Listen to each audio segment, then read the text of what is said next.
Good day, everyone. So today we are going to tackle about the Philippine historiography. But first of all, let us know first what is Philippine historiography all about. Philippine historiography can be mainly traced back during Spanish period. It comprises the historical and archival research and writing in the history of the archipelago throughout Luzon, Visayas, and Mindanao. Additionally, under Philippine historiography, Filipino historians are constrained to view Philippine history from standpoint of Filipinos. As early as the 1960s, our historians have devoted to expanding the foundations of their traditional discourses in history. Generally, Philippine historiography can be divided into the pre-colonial period, colonial period, Spanish and American, and post-colonial period. But for today, we're just going to tackle about the pre-colonial period. But what is pre-colonial period is? Pre-colonial period happened before the Spaniards claimed the Philippines in 1565. There is only limited information during this era. This is because all records did not survive. Most of the writings were imperishable, materials such as bamboos and leaves. Hence, the first and only written document found in the early Philippine language at the moment is called the Laguna Copper Inscription or the LCI. During this historical period, Philippine archipelago was home to numerous kingdoms and sultanates. The following is a description of the way of the life during the pre-colonial period. So their modes of dressing are: male attire was composed of kangan. It is a sleeveless jacket and bahag or loincloth. They also wear turban called pudong, which also tells the social status or achievements of an individual wearing it, and it was shown in the picture.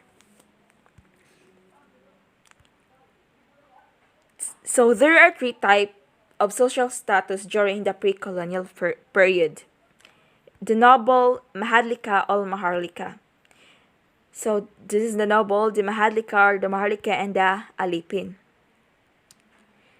And their female attire also consists of bara or kamisa, or it is a jacket with sleeves, and saya or pataydong, or a long skirt. They also wear ornaments like tattoos, bracelets, leglets, and pendants to make them look more attractive.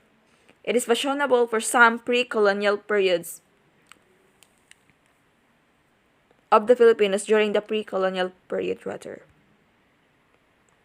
So the government during the pre-colonial period is that unit of government was the barangay, which consisted from the 30 to 100 families. The term came from the Malay word balangay, which means boat. This is what's shown in the picture. The barangays were headed by chieftains called dato. Alliances among barangays were common, and these were formalized in a ritual called sanduguan. And that pre-colonial literature. Also, the pre-colonial have also a literature. Philippine literature during the pre-colonial era is mostly based on oral traditions. Common forms of oral literatures are riddles, proverbs, and song to express a thought or emotion. A riddle or bugtong, proverbs, or salawikain during the pre-colonial also includes folk tales. Folk tales is a tale or legend originating and traditional among a people or folk, especially one forming part of the oral tradition of the common people. Legends, a story from the past that is believed by many people but cannot be proved to be true. Myths, a traditional story, especially one concerning the early history of a Filipino explaining some natural or social phenomenon and typically involving supernatural being or events. Epics, typically one derived from the ancient oral traditions, narrating the deeds and the adventures of heroic or legendary figures or the history of a nation. And lastly, the folk songs, as songs that originate in traditional popular culture or that is written in such a style. And that would be all, and I hope you have learned something for today. Thank you, guys.